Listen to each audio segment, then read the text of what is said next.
Hello and howdy ho everyone, Foxy Games here and welcome back to Final Fantasy XIV full story playthrough.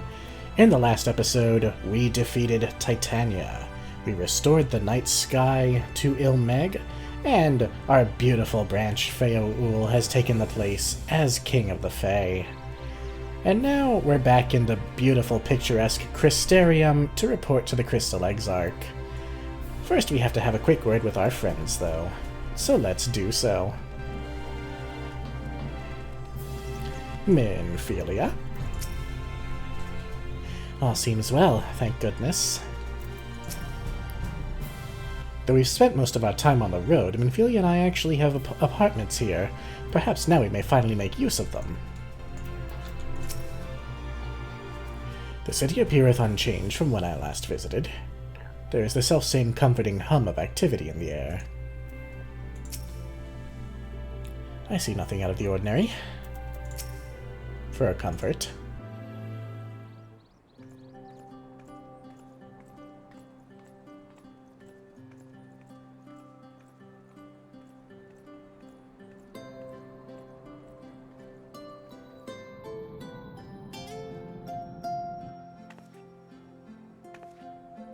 All seems well at the Crystarium.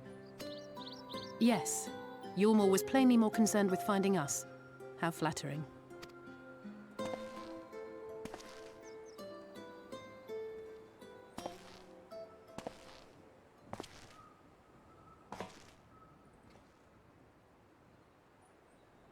You certainly took your time. I had half resolved to complete the task myself.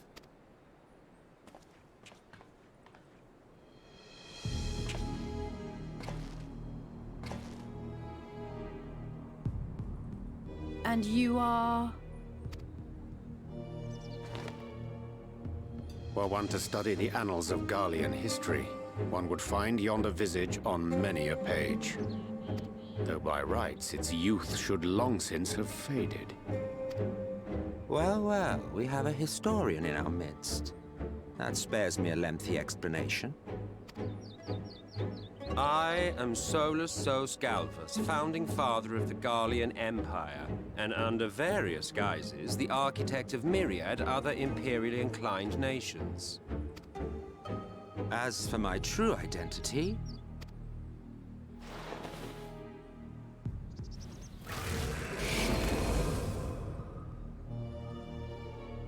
I am Emmett Selk, Ascian.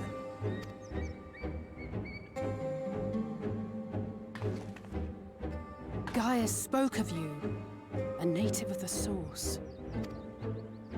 Equal in rank to La Habrea. And you came all this way just to introduce yourself to us? Behold the sky, restored to its former glory. Have you ever seen a more affecting spectacle? Oh, it is truly, deeply... infuriating. Do you have any idea how much you have delayed the rejoining?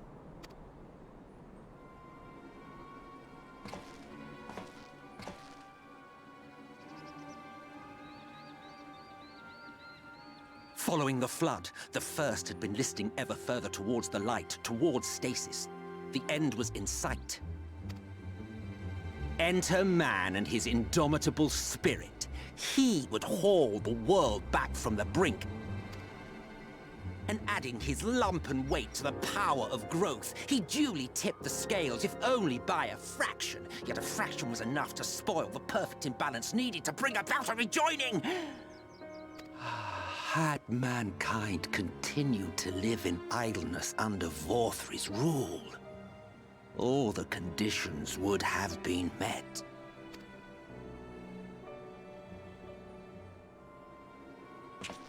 But you had to come and ruin it all. Thanks to your meddling, light supremacy is in doubt, and our painstakingly laid plans are in tatters! Well, I should begin by thanking you for confirming Urianger's theories on the inner workings of the Calamity. He will be most pleased. As for what happens next, might I suggest you admit defeat and walk away? Happy to let me go, are you? Because the murderous glint in your eye suggests otherwise. Indeed, it is enough to make me think better of confronting you alone. Look, it did cross my mind to simply side with Vorthri and kill you all. But that's no different from what La Habre did. And we all know how well that ended for him. And so, while it is liable to be troublesome, I have settled upon a different approach. Cooperation. I will not raise a hand to hinder your hunt for the Light Wardens. If you desire it, I will even lend you my knowledge and strength.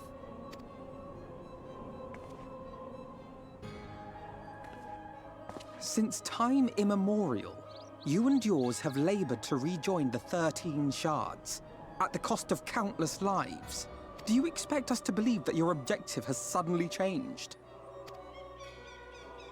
Nay, our objective is the same as it ever was. Though I dare say, you do not know our motive. A war waged without knowledge of the enemy is no war. It is mere bloodletting. Just once, might we not seek to find common ground?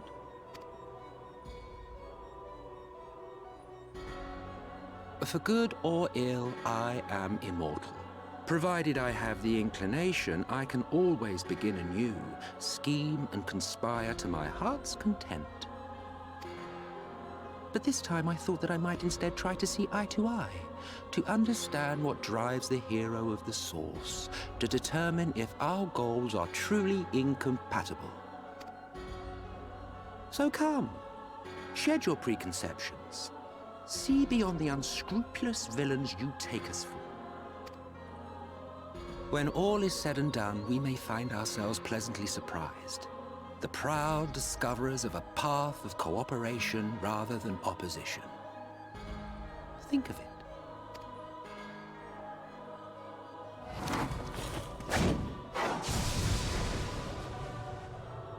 Thou hast delivered thy proposal, and we would not dismiss it outright.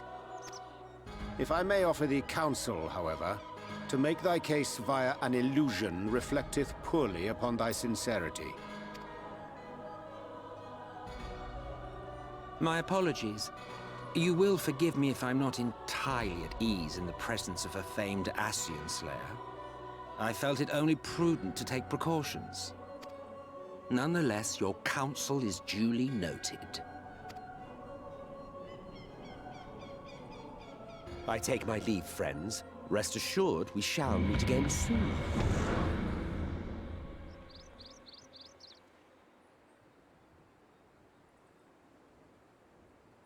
So that's Emet-Selch.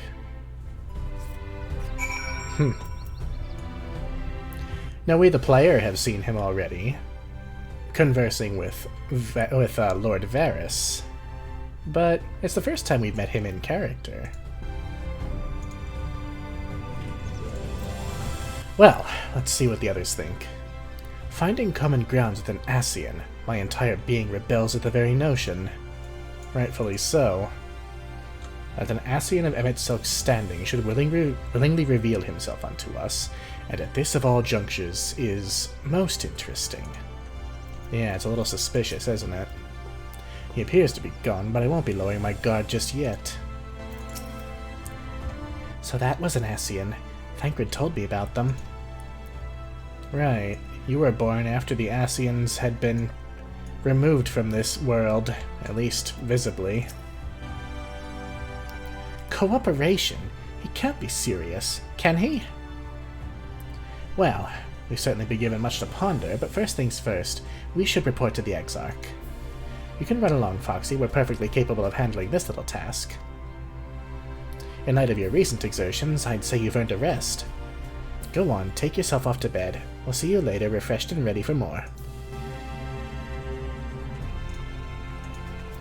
You guys are too good to me. Though, I suppose I have earned a little bit of a respite.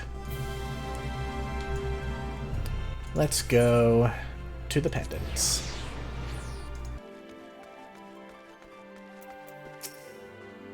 Ah, welcome back, miss. We've been expecting you. You will find refreshments laid out in your quarters. We do hope they are to your liking. Will you be retiring now? Might as well. Very good, miss. I bid you a pleasant evening. A sandwich basket. That can be put in my apartment. Not that I'll be back there for a while.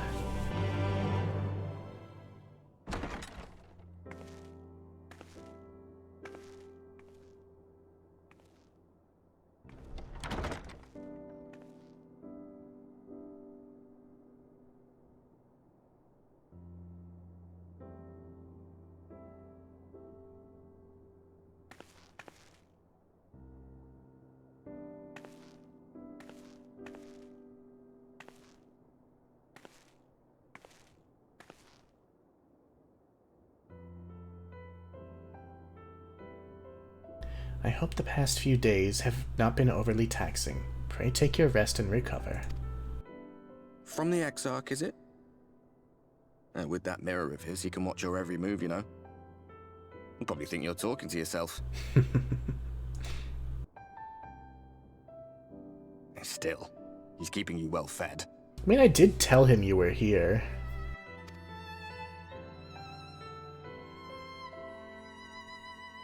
Judging by his people's faith in him, he seems to be a decent sort. But so much about him remains shrouded in mystery.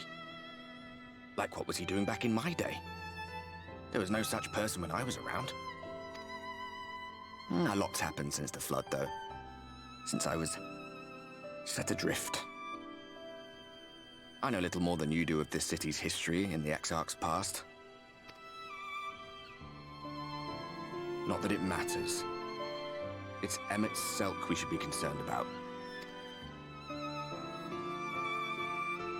When our world was about to be consumed by light, the Ascian in white appeared before us.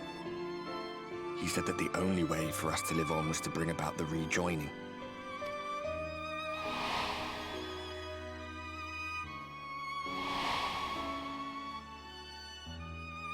Desperate as we were, we heeded his words. Not realizing that the flood was of the Ascian's own making. They cannot be trusted. None of them. But Emmett Selk had one thing right. One should not fight blindly. That's what we did. And it cost us everything we held dear.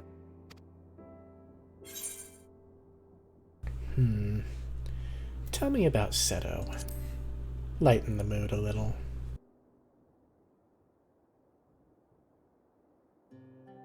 What?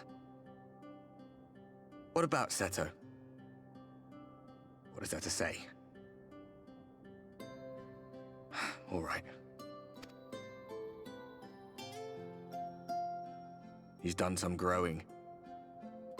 When we were traveling together, he was nowhere near as big, and he obviously couldn't speak. I had no idea how much that medallion meant to him.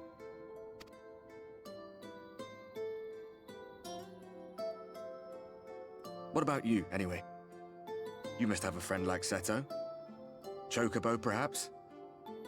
Come on, you tell me something for a change. Harpert's adorable. I think he was bashful there for a second.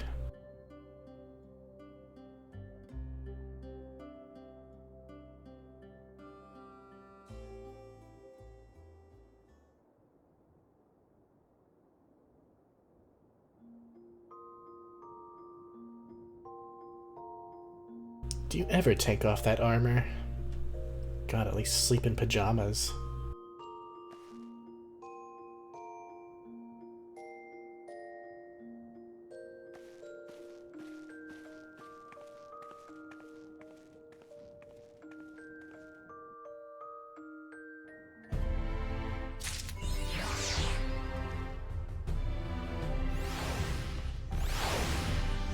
Ah, well rested and ready for more. Good day to you, miss. I do hope you're well rested. The Exarch and your companions are presently gathered in the ocular. He asks that you convene with him at your earliest convenience. We have A quest available to us. I wonder what it's about. Let's find out.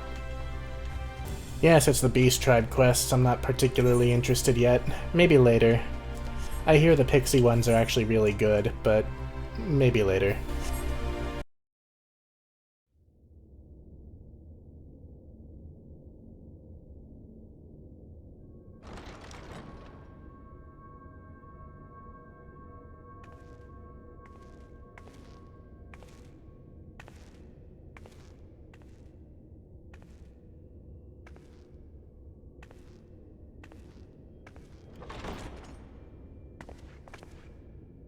Ah, there you are. You're just in time to welcome our guest.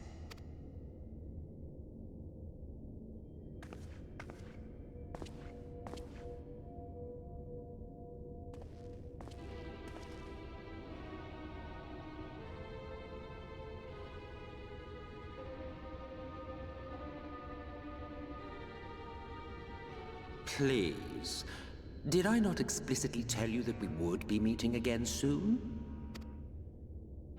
Lest you forget, I made you a promise. I have no intention of meddling with your mission. I come only to observe. Your Exarch friend in particular has piqued my curiosity. Summoning you all like that. Most impressive.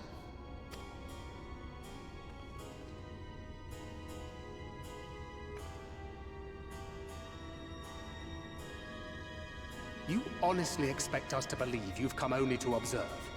Or that you might deign to lift a finger to aid our cause if called upon? Even if there were a sliver of truth in your words, I would never accept your help. Not in my darkest hour. Not after all the suffering your kind has wrought. So petty. I meant what I said, and I said what I meant. Wage your war against the Sin Eaters, put each and every Light Warden to the sword, prove yourselves heroes, brave and true, and I will be glad to embrace you as allies.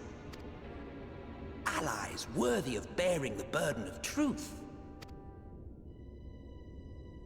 Surely such a partnership would be preferable to yet another round of fisticuffs. I don't know. Fisticuffs has gotten us a lot of results in the past. And thus did the olive branch wither and die. Pity. Well, let no man say I did not try, futile as it was. Though I suspect you will seek me out when you grow tired of making the same mistakes. Difficult decisions lie ahead of you. Decisions best made with the benefit of knowledge to which only the Eternal are privy.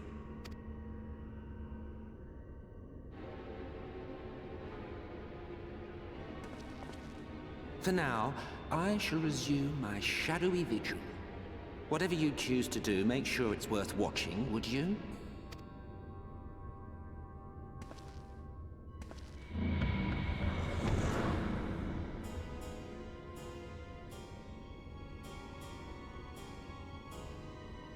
What was that all about? A vain attempt to make us doubt our chosen course, most like. As if we'd believe a word that passed his lips. Unless you think there is some truth in what he says.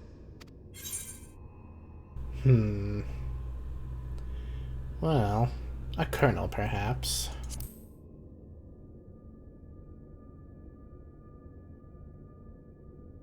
If he simply meant to lead us astray, he could have done so without revealing himself. At least, not in the manner he did. It goes without saying that an alliance with the Ascians is out of the question. But since we have no way of knowing where they might be hiding, it seems only logical to press on with our mission, even if our enemy seems content for it to succeed.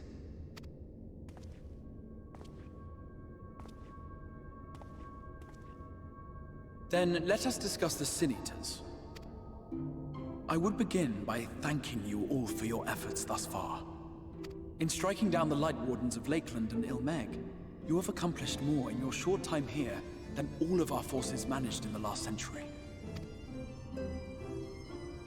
That may be, but the Wardens of Calusia, Armareng, and Rak'Tika remain. Indeed, and their precise whereabouts are as yet unknown. Which is why I propose we divide our forces and conduct a systematic survey of each region. Once we have found our quarry, we may then determine how best to proceed. I'll take Armareng in that case. I know the lie of the land well enough. If there are no objections, I will make for Calusia. I have connections there both in and around Yulmore that may prove useful. Then I would ask that you journey to Rak'Tika. There you will find Y'shtola. With her assistance, I doubt the Warden will evade your grasp for long. Is Y'shtola the conjurer you and Urianger used to talk about? That's right. Though we haven't spoken much since she left for the forest. I fear I may be to blame for that. I had every intention of relaying the news of your arrival, but she is disinclined to speak with me. You have visited her, have you not? Might I trouble you to... "'Twould be no trouble. My thanks. While you are all out in the field, I shall be here attending to business. I had somewhat fancifully contemplated joining the search myself, but other matters demand my attention.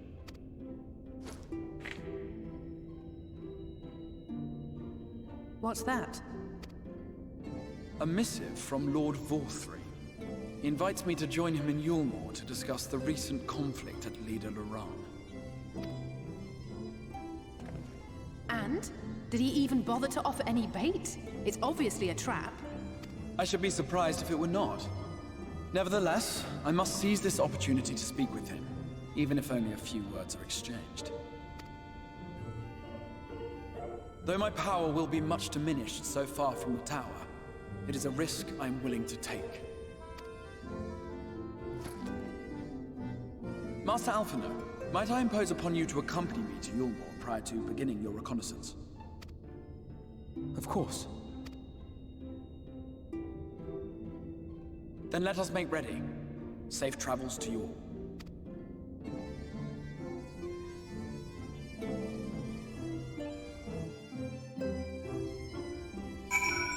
Doesn't seem wise to go to Yulmore yourself. I confess a great deal of my time in Calusia was spent befriending the people, but that is not to say I gave no thought as to our primary goal. Once I have escorted the exarch to Yulmore, you can be certain I will do all I can to discern the whereabouts of any warden that may be hiding in Calusia. There are so many ruins scattered throughout Armareng, I'm honestly not even sure where to start. I should be glad to apprise thee of Y'shtola's recent endeavors during our journey to Rak'Tika. Minfilia and I are no strangers to Rak'Tika, but this is perhaps the first time we have bothered entering through the proverbial front door. At last I can finally meet Y'shtola. Thancred has told me so much about her. It has been a long time since we've seen our cat mom. Before you leave, I would make a request of you. There is a church, or rather a ruins of a church, at Fort Job. Might I ask that you go there before seeking out Y'shtola? It was a place where people once gathered to worship the light. Alas, it has long since fallen into disuse. Yet within that home there remains a tablet whose writings I believe may prove of use to Y'shtola. At the very least, such a relic would make a suitable gift for your reunion. A most considerate proposal. Very well. Ere we depart to Rak'Tika, we shall journey on to Fort Job that we might secure this relic.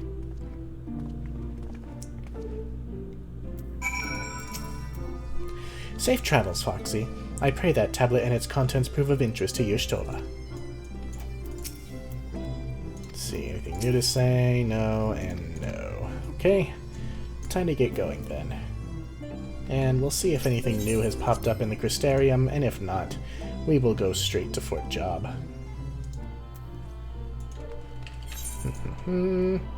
Does not appear so. So let's go to Fort Job. So there's something that I just remembered. We still have our role quests to do, so we're actually not going to do the main story quest just yet. We have gotten along far enough in the main story quest to continue on with the role quest, so let's talk to Granson here.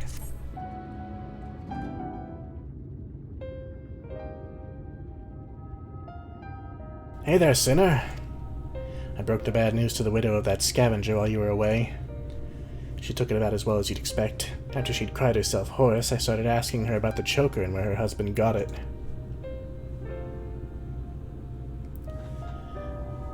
Seems he and his mates took a trip to Ilmeg a year or so back, hoping to cart off all the Vobertite treasures they could carry from an untouched ruin they'd learned about. Of course, in their greed, they neglected to account for the Fey folk, who killed or drove mad most of them. Those who survived didn't come away empty-handed, though. In fact, they'd stumbled upon a remarkable find: 3 sacred treasures of the royal family. They escaped with 2, the Fangs of Orthus being one of them, which was sold by another scavenger to Yulmorin. Either that merchant you met at the Beehive or an agent of his, I'd wager.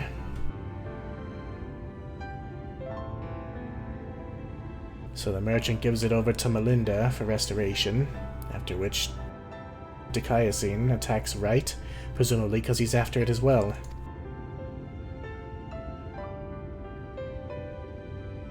Meanwhile, the scavenger here in Mordsuk keeps the choker, the Eyes of Orthus, locked away for safekeeping, and when he finally decides to sell it, the sinless bastard shows up again.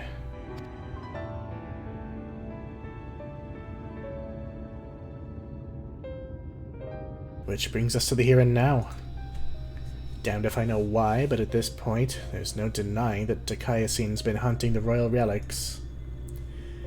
And so, assuming he hasn't already claimed the third one, the Claws of Orthus, and I say we should get our hands on it first and use it to lure him out of hiding.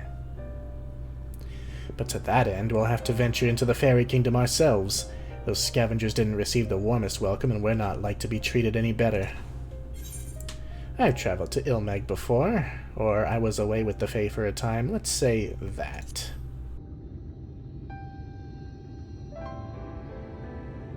Why does that not surprise me? Well, if you and the Fae have an understanding, perhaps we can traverse their lands without worry. That settles it then. We'll head to Ilmeg and ask after this Vobertite ring.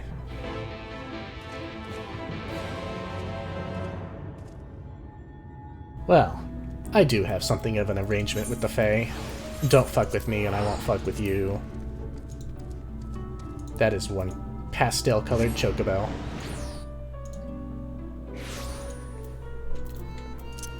Just when you thought we were done with this music. What a remarkably uneventful trip. I kept jumping at shadows, waiting for eaters or foul demons or worse to attack, though that might be preferable to the Fae, frankly. Still, we're going to have to deal with them eventually if we're going to find this ring. After all, the Numo were part of Vobertite society, and without their help I'm not even sure where to begin with our search. Perhaps there's a village of some sort you can guide us to. As it so happens, there's Plaeny. Plaeny, eh? Very well. Lead on, sinner. I like Granson. He's very agreeable. Very friendly. Dane Ken. Something about your demeanor bespeaks a question unasked. Have I the right of it? A ring that belonged to the royal family of Vobert, and was called the Claws of Orthus. But Vobert is long gone, as are the caretakers of the ring you seek. Who can say where it might have got to? Not you, apparently. I'm sure one of you knows. How about you, Yalaul? Oh, hello there. You have questions for me? The Claws of Orthus. It is a ring, you say? The name I have heard before, but I know nothing save that. Oh! Su'ol served the royal family before the flood. Somewhat temperamental they are, but surely they will have knowledge of this treasure you seek. Alright. Well, that's a lead if nothing else.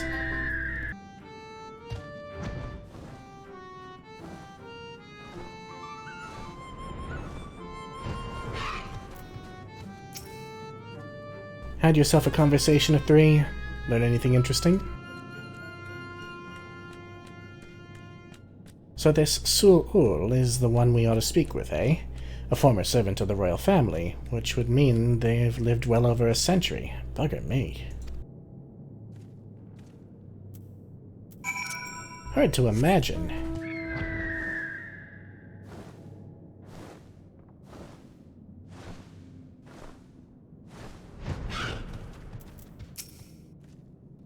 We found our new Mo. Of late, you've proven yourself to be a skilled conversationalist, so why don't you explain this situation?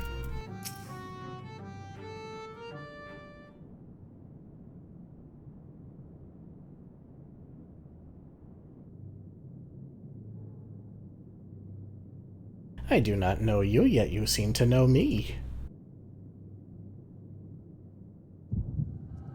Uh-oh. Show us all, Echo. The fifth was discovered yesterday. A young girl not yet of age, transformed into a misshapen beast like the others before her. As if we needed more proof of a pattern. At this rate, any citizen could be next. Tell me you at least learned something from this one. I studied her remains myself. 'Twas plain a powerful magic had been employed. Vestiges of the enchantment lingered long after. The culprit, I think, is not a man to be trifled with. That is all I can say for now, but you may rest assured that I will ascertain their identity ere long. On my honor as court mage, I swear it. Until I do, however, I would implore you and your fellow knights to dispatch any who turn or show signs, without hesitation. But these are our kith and kin. Should we not try to keep them alive until a way to reverse their transformation can be found? Your mercy would place countless others at risk. As a knight of Vobert, did you not vow to serve all her people? Justice for the weakest among us, was it not? How many such innocents will die before you do what must needs be done? It pains me deeply, Brandon, but the safety of the royal family is paramount. I fear that to take anything less than the most drastic measures would be to invite death into this castle. Death is already here. Surely you must see that. Oh. I will not let it be whispered that Princess Saldia turned a blind eye to her people's suffering. These crimes are a tragedy that weighs upon every Vobertite's soul, mine most of all, and that is why I will take charge of the investigation myself. My lady, be reasonable. You cannot put yourself in harm's way. You have a responsibility to your subjects. So am I to gamble with their lives instead? Let them shield me while I alone take shelter and look down on them from on high? Yes, exactly. You are their princess. You are Brandon, yes, the new recruit. A rather promising one, from what the captain has told me. You will attend me personally. My lady. You heard me. I will not stand idly by when I have the power to make a difference. Together we will see justice done for all, as your vow and your princess demand.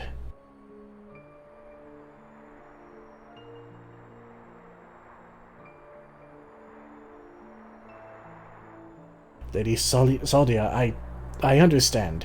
Forgive me my hesitation. My life and my sword are yours to command. I have great expectations for you. I trust you will not disappoint me. Right, there's no telling when our culprit will strike again, so we must begin our investigation at once. There are witnesses to be questioned, clues to be gathered. Come, come. Now, Lady Saldia! Lady Saldia! Ever the stubborn child? I wish you the best of luck, Brandon. You will need it and more.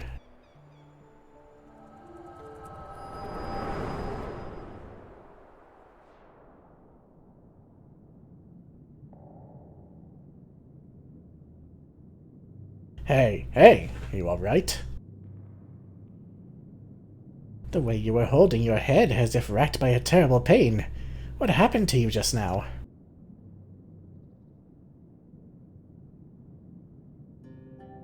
Lady Saldia, you saw her with your mind's eye? Then it is as I suspected. You have the gift too. You are like Brandon. What do you mean she's like Brandon? Why have you come to me? What is it that you seek?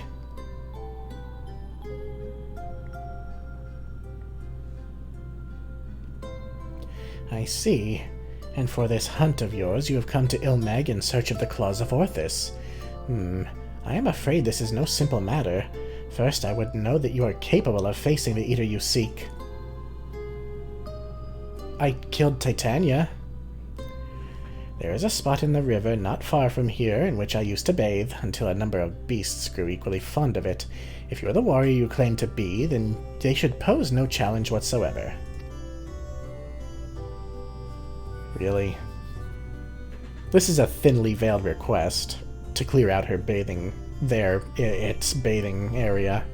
As for you, I have questions.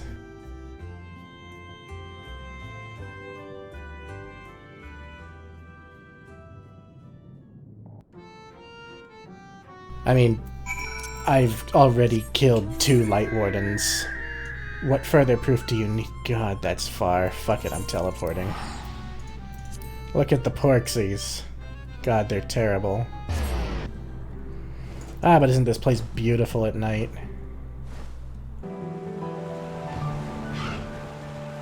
Let's get my chocobo out.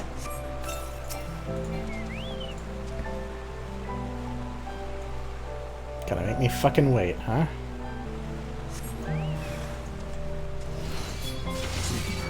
Dark mutants.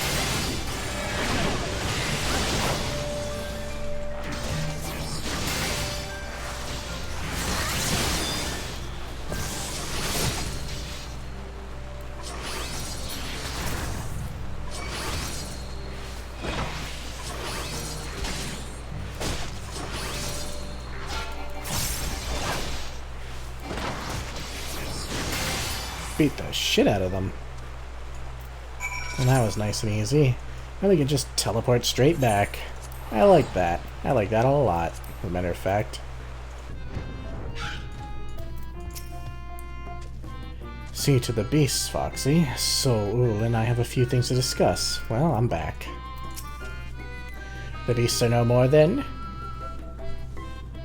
Good, good. I hadn't the heart to do it myself, for they were no ordinary beasts, but old friends who had survived the flood, victims of the curse you heard us speak of in your vision. Oh, wow. But they weren't sin eaters, they were dark things. So this curse transforms people into monsters, like how sin eaters can spawn more of their own kind. I will speak no more of this or other matters until after you have completed the task I've set before you. This is not negotiable, Granson. Foxy accepted my terms, and so must you. So secretive, the both of you. Can't we all just speak plain? Your comrade refuses to acknowledge his situation. This may take time, but I am patient. Indeed, I have dealt with many a stubborn child in my life. Oh dear. What are you doing, Granson? Oh, you've returned. They made me go and gather a bunch of strange mushrooms, so hopefully we can finally get some answers.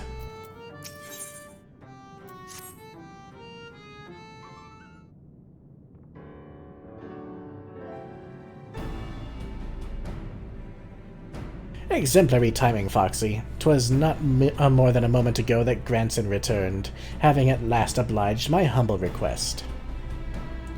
Humble request, my ass. The son's no better than a Yulmoran aristocrat, so accustomed to making others do their bidding. I tell you, there's something off-putting about taking orders from a dog. Ere you continue and give me cause to reconsider aiding your hunt, perhaps you should ask your questions. Fine. Foxy said she saw a vision of you and Brandon looking thick as thieves. You are friends, eh? Know what he's up to now? Brandon is dead. He died a century ago, together with his comrades, in an attempt to halt the flood that they themselves set in motion. I presume you speak of the Eater that took possession of his corpse. Dikaiosyne, aye. But unlike most Eaters, he's been doing more than roam about aimlessly. For some reason, he's been hunting down royal treasures of old Vobert. And he's been killing anyone who got in his way. Is he now? What irony. Even in death he remains a slave to duty, a knight brave and true. He's a murderer, and I'll not hear it said otherwise. He ruined my life, killed my beloved right before my very eyes. Every night I go to bed dreaming of the day I'll take my revenge. Oh, I see. Truly, you have suffered a terrible loss. But while your thirst for vengeance is quite natural and understandable, it is ultimately misguided. Unusual behavior notwithstanding, Dikaiosyne is nevertheless no more than an eater. To hate him is to hate the sea that claims the ship, a disease that steals the child, the tremor that topples the home, the mindless force of nature that begets destruction driven by fragmented memory.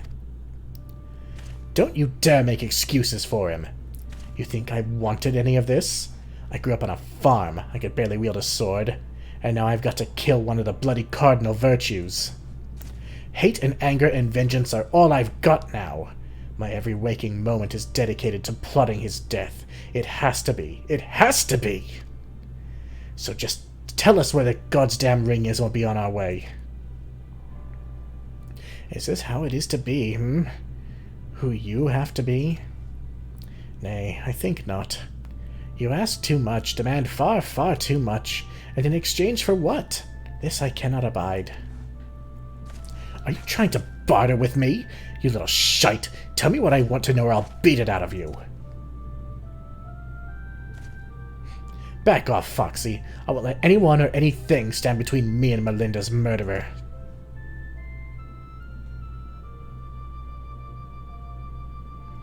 Brandon was a dear friend. To know that an eater disgraces his flesh and his memory pains me more than I can well express. It would bring me great comfort if you were to grant him peace. I should like to share with you a story, if you would be so kind as to join me in Liagia. This had better have a point. Honestly, I understand. This thing took everything from him. It's not a point of what he has to be or wants to be. It's what he is now. Dikaiosyne made him this way.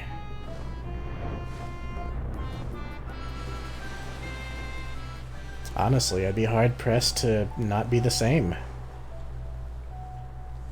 In terms of in-game happenings, Foxy would have killed the Knights of the Heavens Ward with just as much anger after they killed Lord Orchiphant.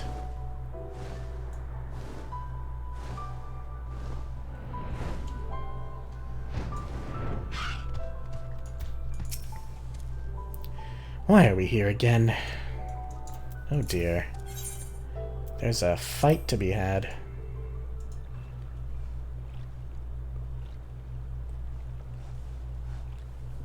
God, that castle looks beautiful at night.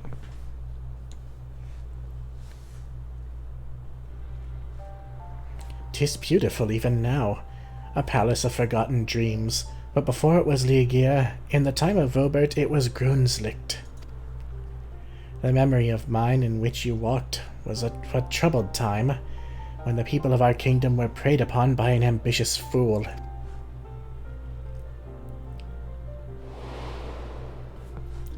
Brandon, then a young knight who had only just won his spurs, had caught the eye of Princess Saldia, who chose him as her personal guardian. However, he was far too inexperienced, and was unable to keep her safe when she ventured outside these walls on one of her investigations.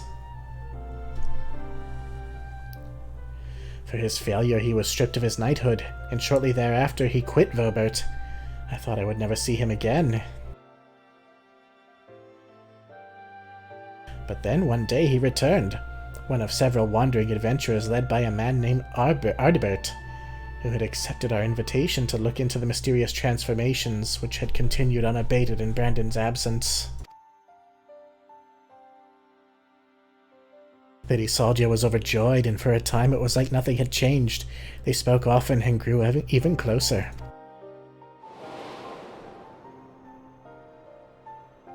And then came the day when we learned the truth.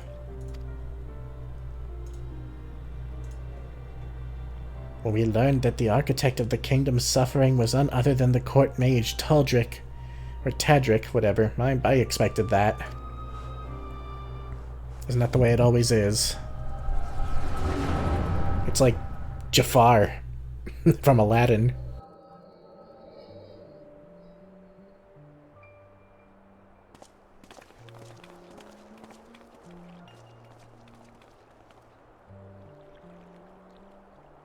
It's him, Brandon. I'm sorry.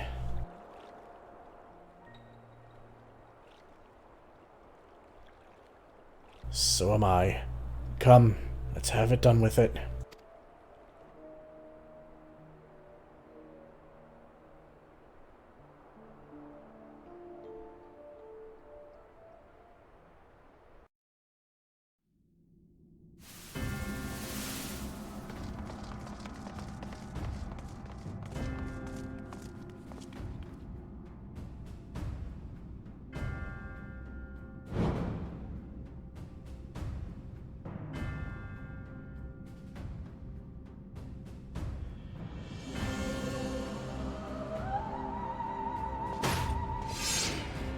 It was you, Tadric. Do not deny it.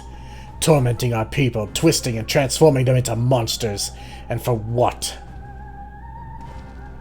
Brandon, Brandon, Brandon. After I took such pains to be rid of you. You may strip me of my titles, but not my oaths. I shall serve Lady Soldier till my dying breath. As you like. Once I have killed you and your friends, there'll be no one left to stop me from claiming the throne. Hear me, my children. The hour of reckoning is at hand. Rejoice, for in noble sacrifice you shall find everlasting glory.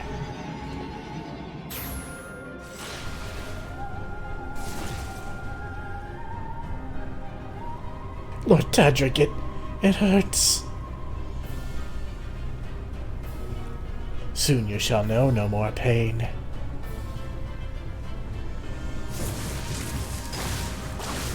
I'm pretty sure those are void sent.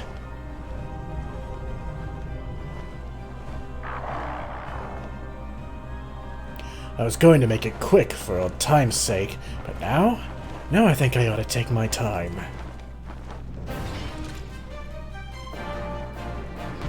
Oh, we get to fight as him.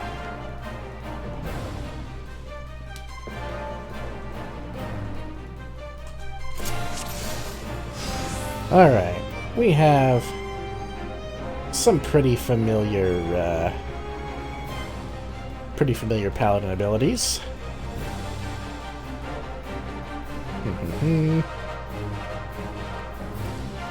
Alright, well, let's give it a shot.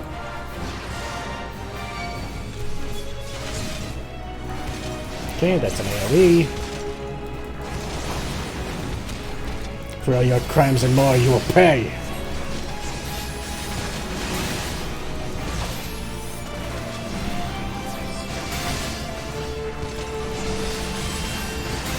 The direct approach isn't working. Your feeble tricks are no match for my magics. He's drawing upon the ether of his thralls. Kill them! Poor bastards. That's what you get for trusting a court mage. Brandon, bring them all in close.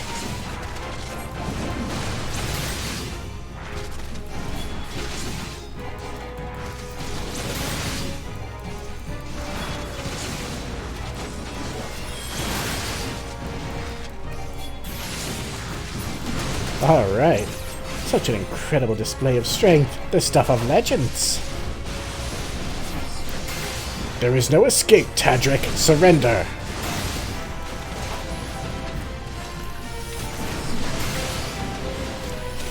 While I still have so many lives at my disposal, I think not. Oh, couldn't interrupt that.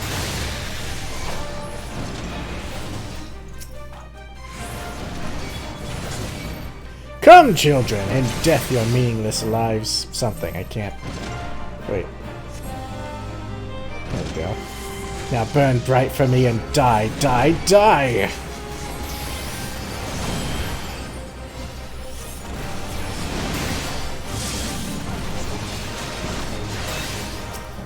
Don't let him cast that spell. Okay.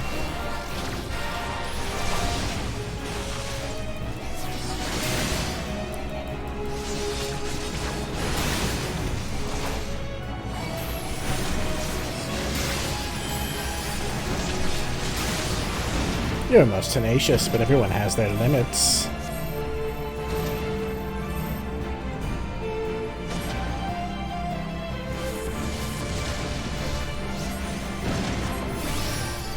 Okay.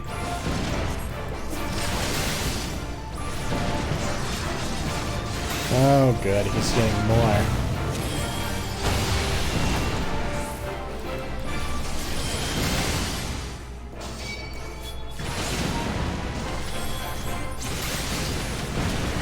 Let's bring them all together so we can AoE them down.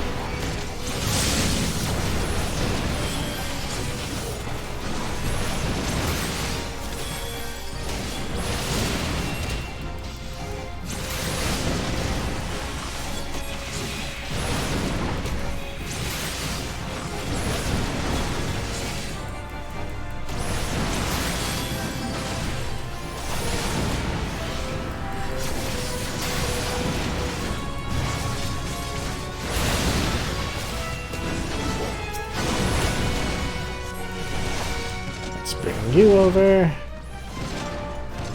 Oh dear.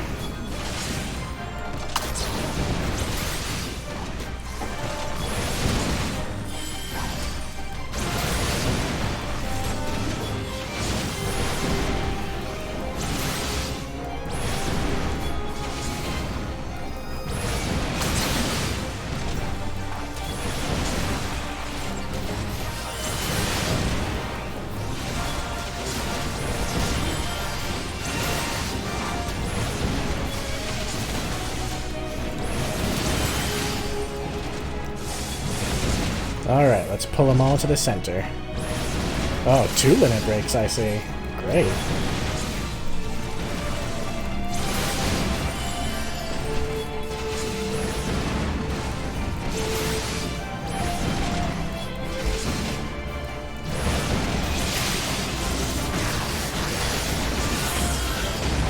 There they go.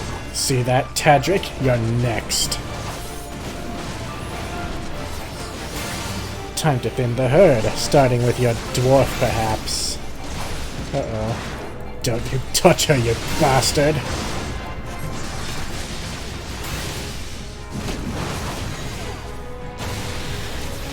Oh boy.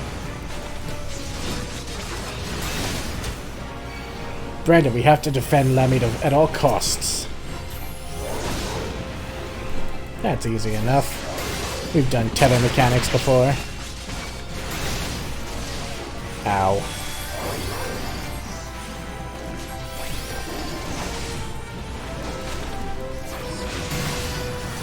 I tire of the theatrics. Let us end this farce here and now. Oh jeez, what is that thing? Chimera. This castle will be your tomb.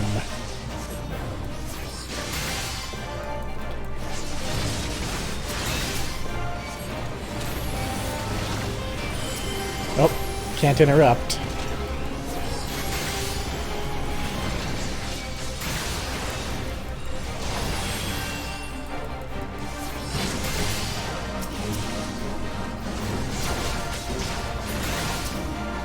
Don't ask for mercy, Tedric. You won't get it.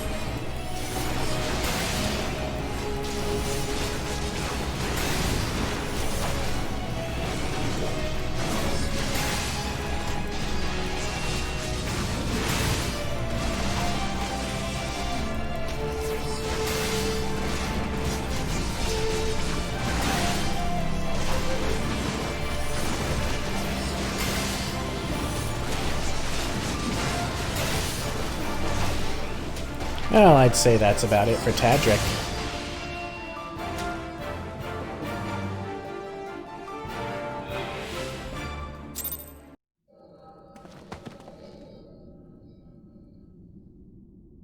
Meddlesome wretch! This kingdom is by rights mine!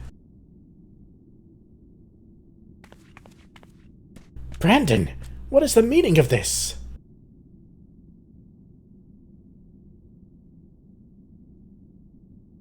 Tadric, you... But why, after serving us faithfully for so many years? I am no servant. No servant! Not of your mother or father or you. Oh no. My lady! Gods damn you!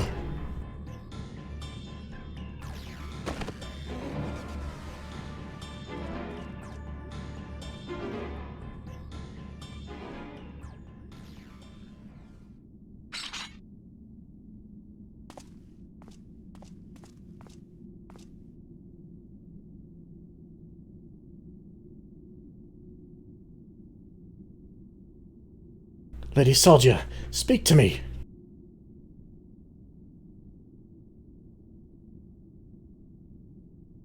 Brandon, my dear brave Brandon, am I your princess still? Would you honor your vows even now? Now and ever, my lady. My sword is yours to command.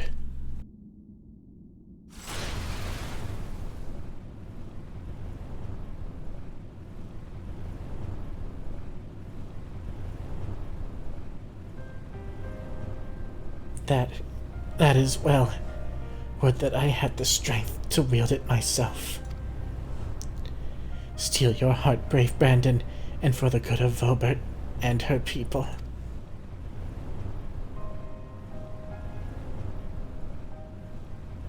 No, no, no. I cannot. I will not. Honor your vows to your kingdom, to your princess.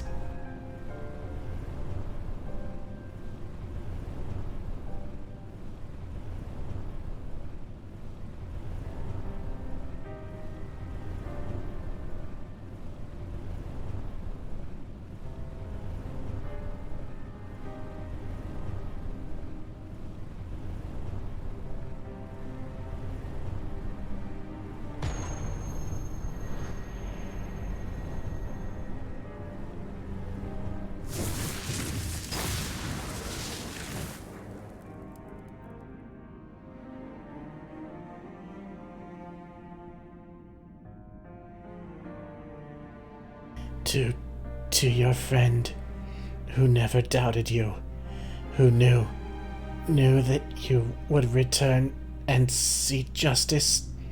Justice.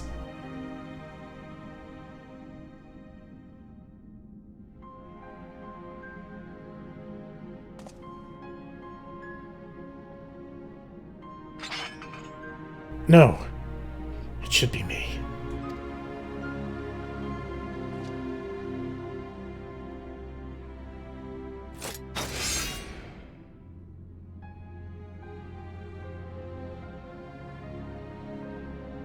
Brandon, my sword, now and ever after.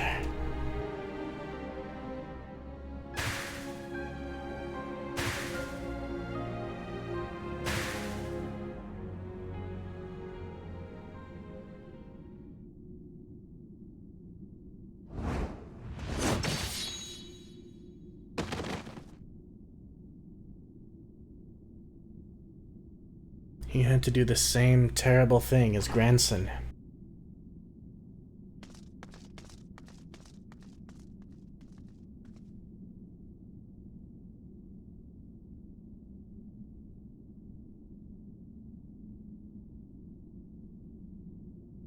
We've rounded up the rest of Tadric's co-conspirators and tossed them in the jail.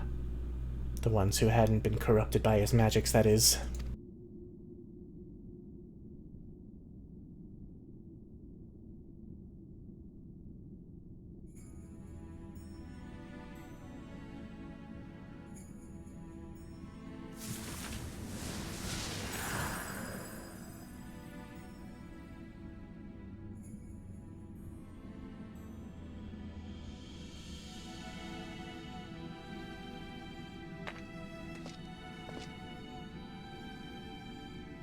Crystal of Light. I'll not hesitate again, no matter the cost, no matter the sacrifice.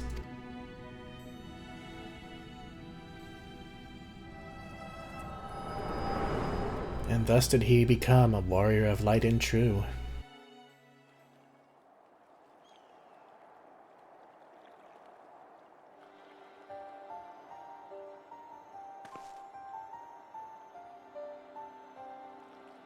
Well, you saw what happened?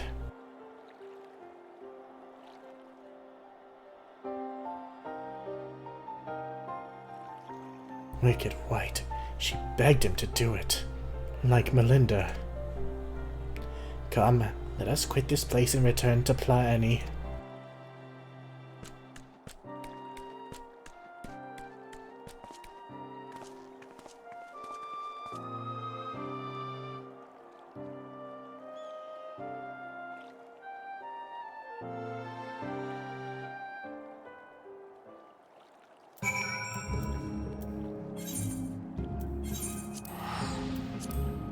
Here we are.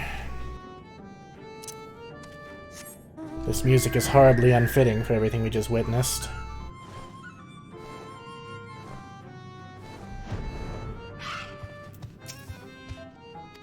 Nothing to say.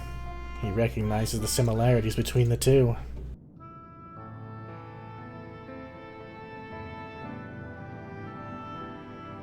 Do you know why I entered into the royal family service many long years ago? Because when I was attacked by a wild beast which nearly tore me to shreds, it was Lady Salgia who came to my rescue.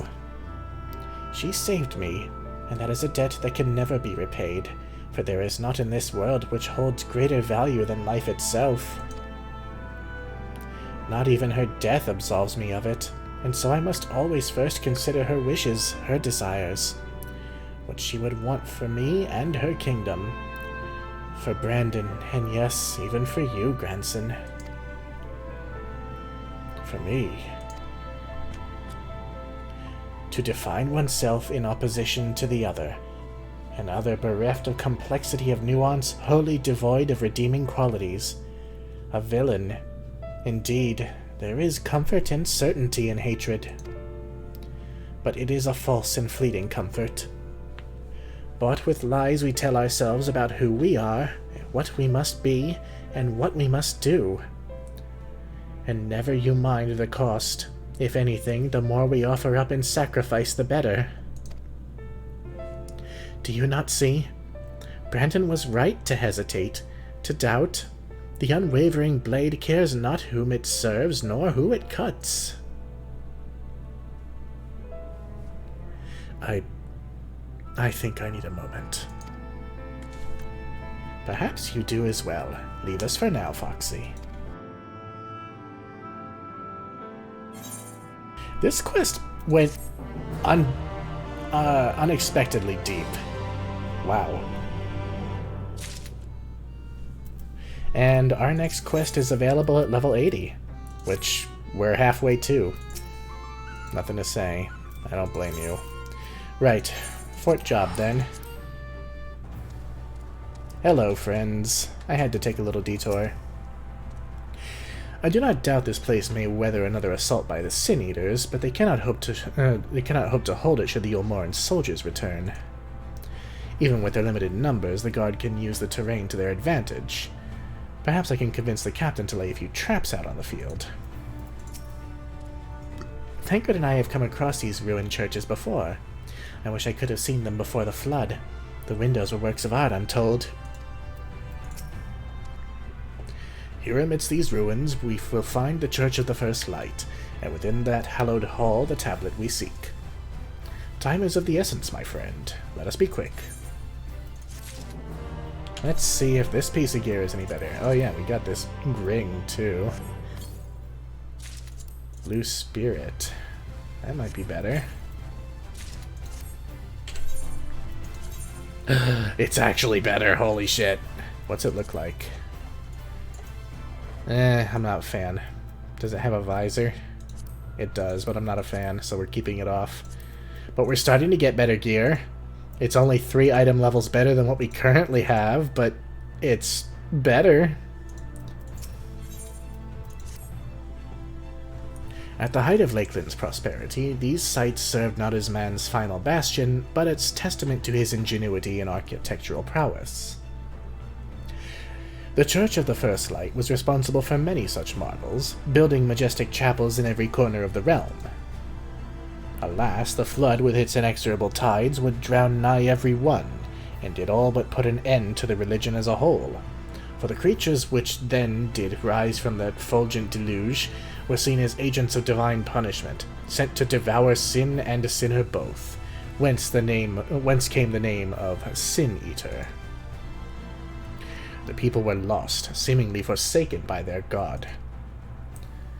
Yet where there is light, there hath ever been shade, and 'twas in the dark they sought solace. The most devout of these worshippers of shadow did then migrate to the Rak'Tika Greatwood, but that is a tale for another time. For now, let us find what remaineth of the chapel here.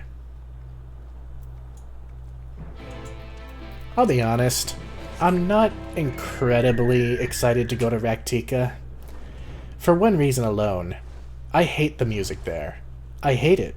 I hate it. I hate it. And I hate that I hate it. Despite their architectural prowess, I can make neither head nor tail of anything in this place. You would think the remnants of a church would be more conspicuous. Not unless it was underground. And I don't like that I hate the music there, because Soken is amazing. He really knows how to compose. But, God, it's so annoying. 'Twould be most unusual, but mayhap the hole was built below ground.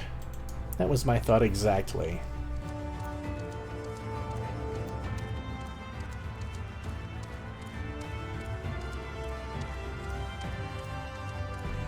The Church of the First Light indeed.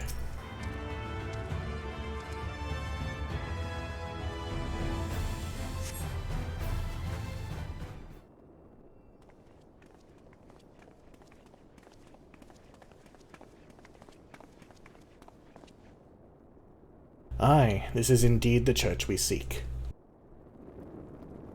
It's surprisingly intact. What little is left of the churches I've seen until now have always borne the scars of decades of disuse. Its subterranean construction hath done much to protect the whole from the ravages of time, yet the reason for its remarkable preservation may be deduced from its decoration. As faith in the light did wane, so rose reverence for the dark, and its followers did want for places of worship. To be plain, the standards which do adorn these walls belong not to those who built them, but to worshippers of the dark, the Knights Blessed, who subsequently migrated to Rak'Tika, yes? Indeed, 'twas beneath the shaded boughs of the Rak'Tika Greatwood that they finally found sanctuary. Often, many times, did Yulmore make spurious overtures of friendship unto them, but they are no fools. The Exarch knoweth full well that Y'shtola, in her seclusion, doth labor to learn as all she may of the Blessed and their past. 'Tis why he sent us here, I now see.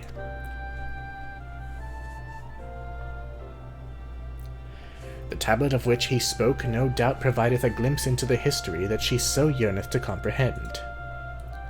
Well then, we'd better hurry up and find it.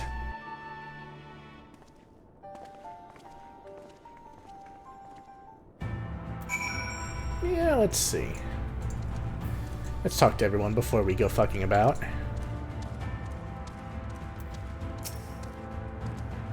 Can anyone tell me what this infernal tablet even looks like? Were the tablet a fragment of Holy Scripture, 'twould most assuredly rest here on this altar. Yet this would, I presume, also have been where the Blessed placed the font of seeing used in the practice of their faith. Whither, then, would they have set the tablet? I can barely see my hand in front of my face. If only that torch were a little closer. Oh, I'm sure you can just cast Holy or something. I'm sure you can use white magic. That'll light up the entire room and blind everyone. Search your surroundings for the tablet. Oh, good. It's the zoom minigame. Be funny if it was under the table, but it's not.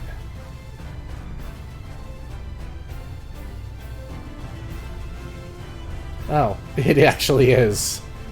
Damn it.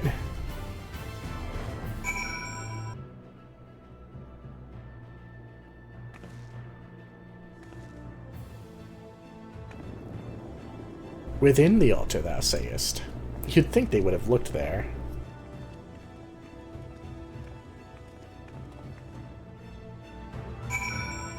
Oh well, we're not the brightest bunch sometimes. I certainly hope this is what we're looking for. How are you able to see in the dark? And inside the altar of all places? Well, I have a cat. Naught escapeth thine eye, it would seem. This is indeed the tablet we seek. Curious, these engravings predate the Knights Blessed. If I am not mistaken, they are written in the script of the ancient empire of Ronka, whose capital once stood in the midst of what is now Rak'Tika. 'Twill be no small matter to decipher them. A fine gift for our seeker of truth. 'Tis plain the Exarch understandeth Y'shtola only too well. But come, let us quit this place and make ready for our journey into the woods.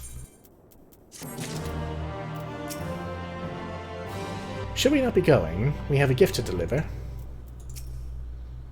Thancred mentioned Y'shtola's passion for learning. I expect the tablet is just the sort of thing she'd like. Oh, definitely.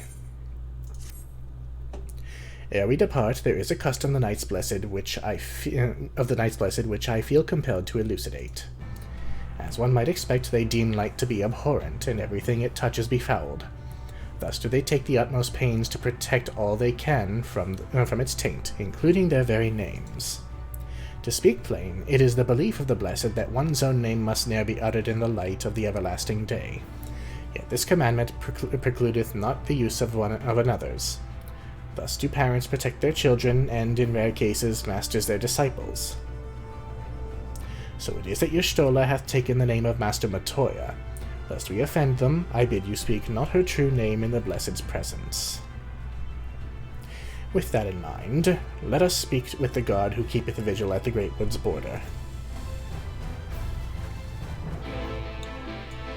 So she's taken the name Matoya. I wonder what the actual Matoya would have thought of that. She'd probably find great humor in it. Or maybe she'd be offended, who knows.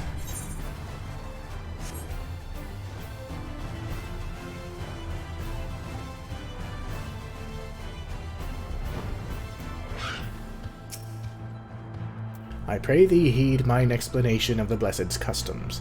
'Twould be ill-advised to provoke their ire. Fearsome, are they?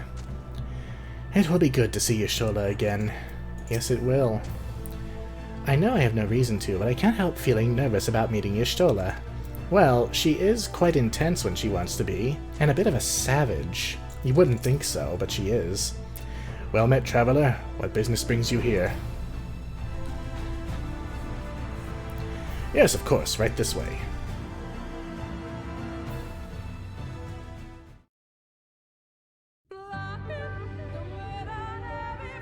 No matter how far he goes, man cannot resist looking back on the path he has walked. The untold stories and secrets of the past can be more alluring than the promise of tomorrow.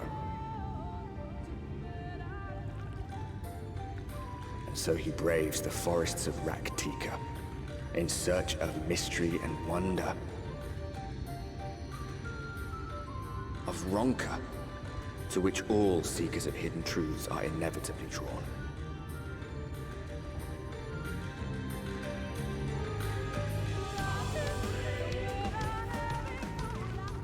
We have arrived. Vast though these woods may be, they are, by and large, uninhabitable. Not so the swamps of Cydia, however, whose sparse foliage permitted man a foothold.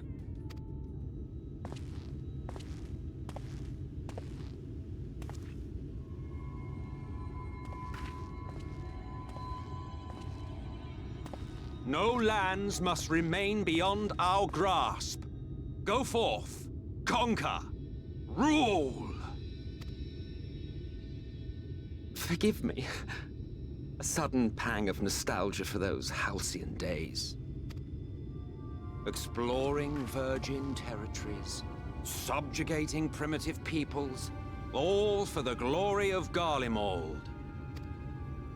If you've brought your ivory standard, I'll be happy to tell you where to stick it. Can we not simply take a moment to enjoy the view together? Or would you rather I spied on you from the shadows? Much more of this, and I may very well begin to regret my show of good faith.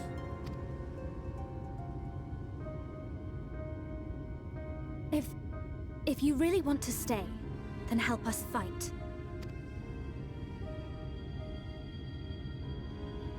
No, I think not. I am an observer, nothing more. Even shielded by the shadows of these boughs, I feel the light's presence most keenly. To accompany you is taxing enough. To fight is out of the question. I will suffer your company if I must, but not your commentary.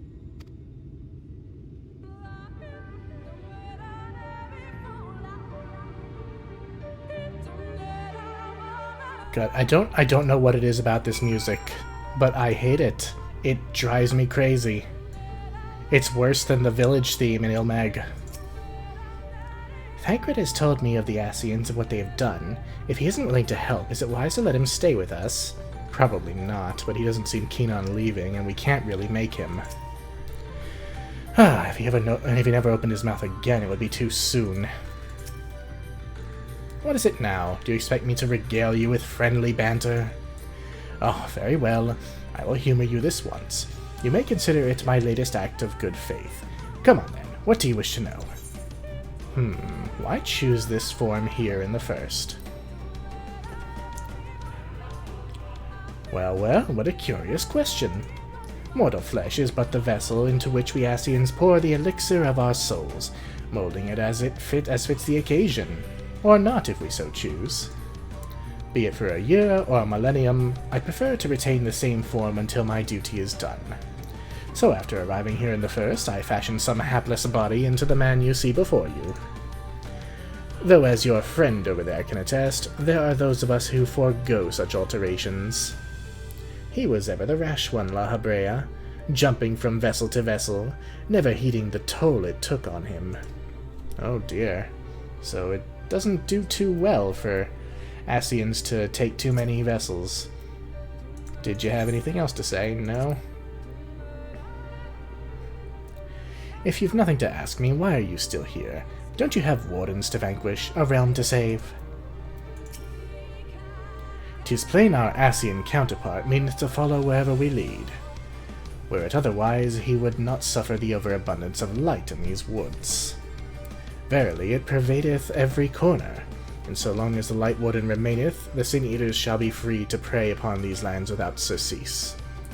If naught is done, 'tis but a matter of time before the Blessed succumb. 2 years past, a swarm of Sin Eaters did lay waste unto their largest settlement, killing a great many of their priests in so doing. Though some few did survive, they knew not how to go on, wayward souls in wanting of a guiding hand. For a mercy, Y'shtola hath provided that which they sorely needed. They have since endeavored to restore their home, and thither shall we bend our steps, to Fort Gone.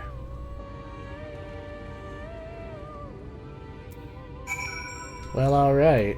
I'll have to suffer this annoying music for a while, unfortunately. And like I said, I really hate to feel this way because I love Soken's music. But not all of it is going to be to everyone's liking, and this certainly is not to mine.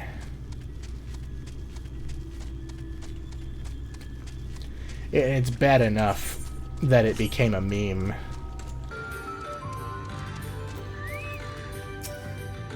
Urianger said they were rebuilding, but there's no one here. We both know how Urianger enjoys painting pictures with his words, but he did not exaggerate about this place. Yeah, it's a bit of a dump, isn't it?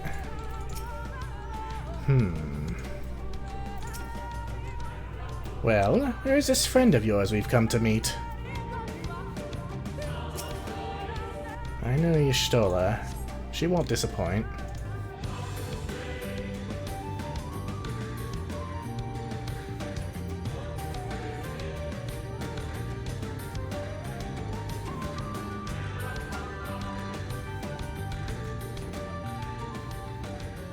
I see little sign of recent activity, nor hath any meaningful progress been made with the reconstruction. Mayhap Y'shtola sought shelter elsewhere. Come, let us quit this place.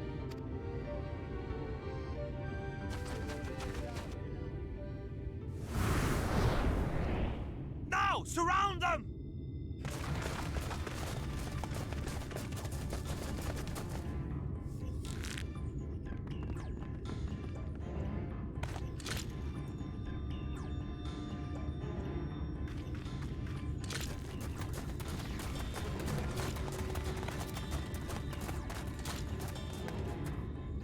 These senators, they're not like the others. There's a reason for that. Lower your weapons, please. We mean you no harm. How is it they can speak? It's a Sin Eater trick. They mean to kill us all.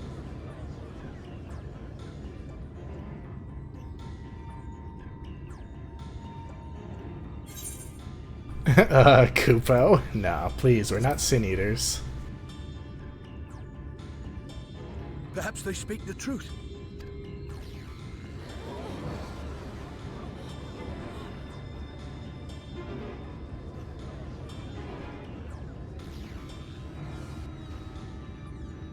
Oh, for the love of... I had hoped that by accompanying you, we might come to understand one another. But all I have come to understand is that you have a knack for inflaming the natives. You've committed the cardinal sin of boring me. And so, I retire to the shade. Good luck. Well, you were incredibly helpful. There! Did you see that one disappear? I think I preferred La Habrea. That's saying something, considering who's saying it. Enough. Runard, report. Master Matoya!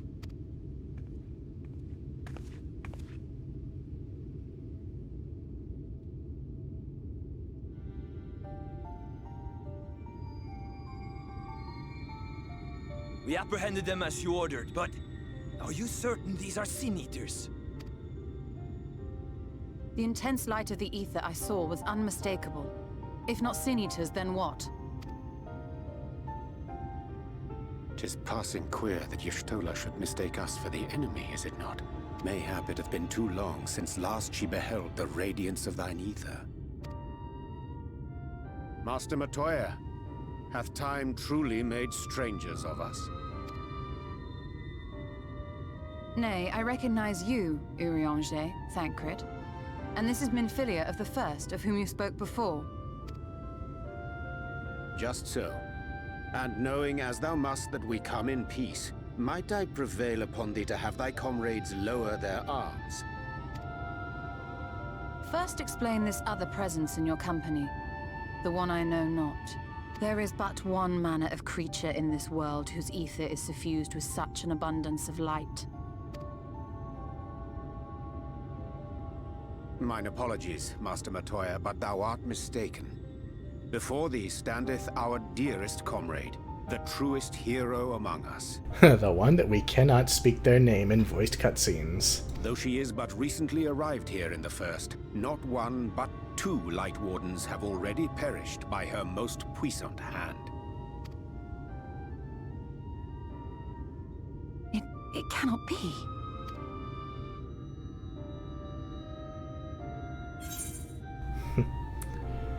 It's been too long, clearly. Nice to see you too, Master Matoya, or you truly thought me a Sin Eater. Let's go with that.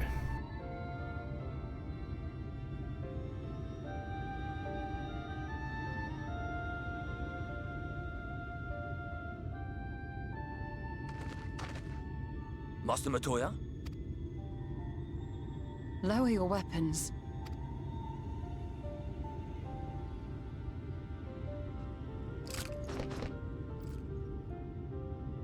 Forgive us this hostile welcome. Come. I would give you a proper introduction to Rak'Tika and its people.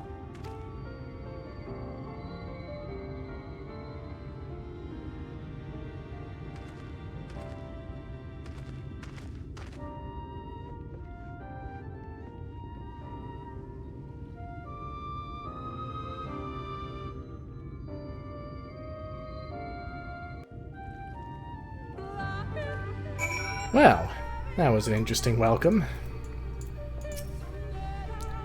That ended a lot better than it might have. No thanks to Emmett's Selk. Yeah, teleporting away kind of spooked them even more. I didn't expect her to be so imposing in person. She's like that, and looking good in her new costume. And she should imagine her a stranger. Y'shtola only sees in ether. It's no wonder, to be honest. You have been busy since arriving in the First, I gather, but I would hear the tale of your travails in more suitable surroundings. With Fort Gon yet to be rebuilt, the Knights Blessed have made their home in a settlement to the northeast. I will await you at its entrance. Follow the path through yonder gate and you will find me soon enough.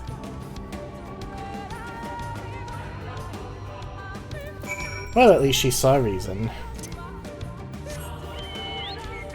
Let's go and gather some ether currents, and then we will meet Y'shtola in the new home of the Knights Blessed.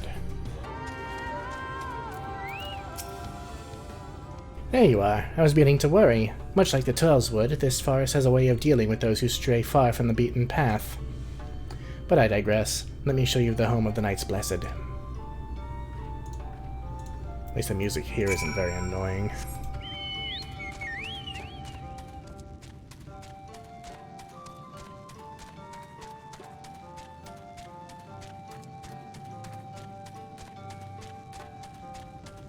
Before we do anything, so I don't forget.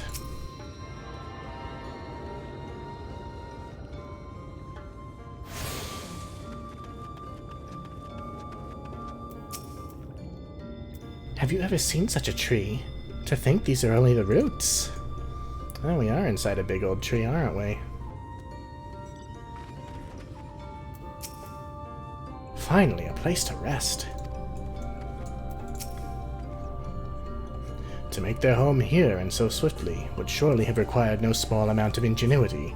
A most impressive feat, wouldst thou not agree?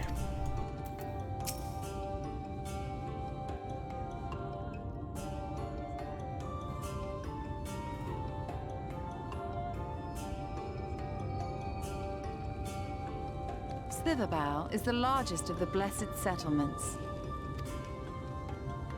They worship no gods, instead revering darkness itself. It is a curious kind of faith, but one which has granted them the strength to persevere in the wake of the flood.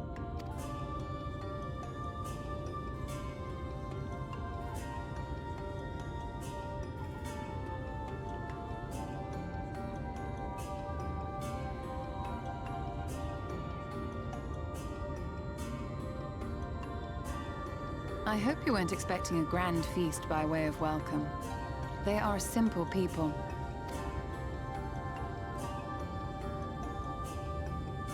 Now, I would hear of your travels away from prying ears. Come.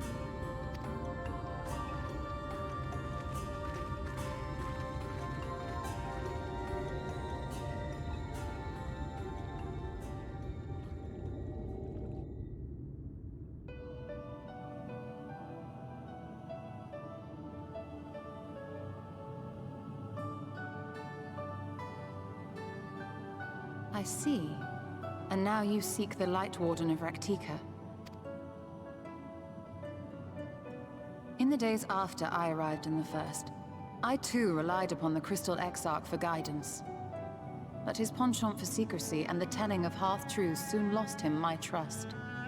And thus did I strike out on my own. My work eventually led me here to the forest, which I've come to know like the back of my hand. I cannot say with certainty where your quarry is hiding, but I am confident I can narrow the search. Well, go on then. Some few thousand years ago, this forest stood at the heart of the Empire of Ronka.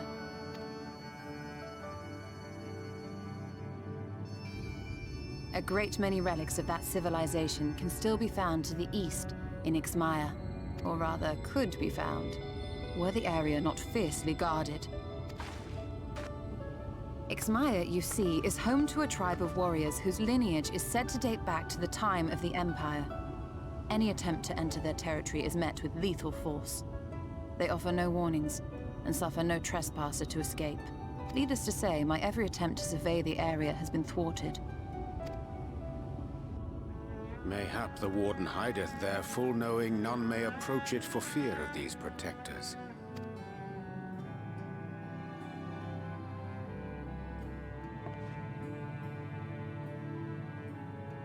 As for the tablet, I find the timing of its discovery suspiciously convenient. If I did not know better, I would think someone was trying to curry favor with me. Saw right through him. Regardless, it will take time to decipher these writings. Yet I would not be at all surprised if they somehow held the key to entering Ixmaya unmolested. The Exarch has a nose for serendipity. If there is aught I can do to assist thee in unraveling their secrets, thou needst only ask. Thank you, Urianger. I may well take you up on that offer. While we set to work, might I suggest you take a tour of the city? Should you be in any doubt as to the importance of your role as the Warrior of Darkness, the people here will surely cure you of it. I must say, Stola, while most of us have struggled to come to terms with our altered circumstances, you seem to have adapted rather well. Lest you forget, Master Matoya and I dedicated our lives to uncovering the truth which hides at the heart of our world. Though separate, the fate of this reflection is nevertheless bound to that of our home. That I would be daunted by such an invaluable opportunity is absurd. But what of you, Thancred? Could it be that you are still struggling to come to terms with the nature of your young companion? Oh, she is still as savage as ever. My struggles are none of your concern. Quite why you would speak thus and in this company, I do not know. Perhaps you left more of yourself back in the source than I assumed. Oof. If you'll excuse me. Oh. And a remarkable counter sting. Ouch.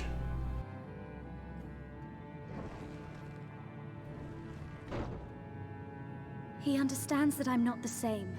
That I'm not her. Understands, perhaps, but does not accept.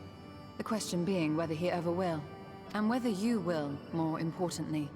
As difficult as your circumstances may be, they are yours, not his. 'Tis you and you alone who bears ultimate responsibility for your life.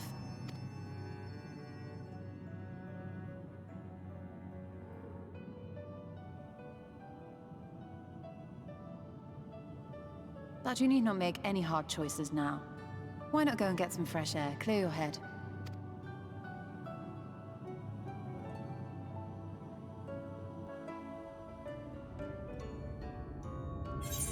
Well, the important thing to realize is Y'shtola means well. Perhaps she's just lost the ability to, say it properly. Or maybe more of Matoya is shining through than just the name. Let's see what this gear gets us.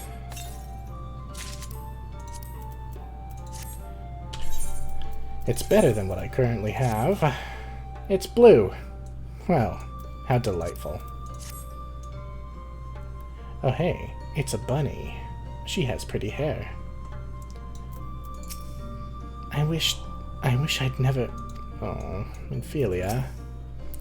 When Y'shtola first arrived in the First, she made swift work at the Cabinet of Curiosity. Her thirst yet unsated, she then journeyed hither seeking the wisdom of Ronka. She found little in the way of welcome from the Blessed, however. 'Twas not until the Great Fire, where she denied the Sin-Eaters of a feast of ether, that she gained their trust. Since then, I have served as liaison twixt Slitherbow and the Crystarium, that she might be kept abreast of the others' efforts. Well, Thancred's nowhere to be seen. I am not indifferent to Thancred's troubles. Nevertheless, I will not apologize for holding him to a higher standard after all these years. He has ever been a man of considerable resolve, and that is what I will continue to expect. though it heartens me to know that some of us remain ourselves in spite of our present circumstances. I can but imagine how Alice and Alphino have changed since arriving here in the first. Change is part of life, we can but hope that it's changed for the better. Or perhaps you should be concerned with how you have changed. I think Y'shtola would appreciate our honesty. I realize I am not as I was on the source, but I cannot say I regret the decisions that allowed me to come this far. Ahem. Returning to the matter at hand, I really must begin work on deciphering this tablet. In the meantime, perhaps you should take a look about Slitherbow. If there's anything you need, pray speak with Runar at the plaza. Well, that sounds like a plan. But we are going to have to do that in the next episode. So, Rak'Tika. I don't like the music very much, and you're gonna hear me say that a lot. I'm sorry, but I will try to keep it back as much as I can. The story here is actually quite interesting, and we will continue to see that in the next episode. So, in the meantime, take care everyone. Until the next one, I'm Foxy Games. Bye.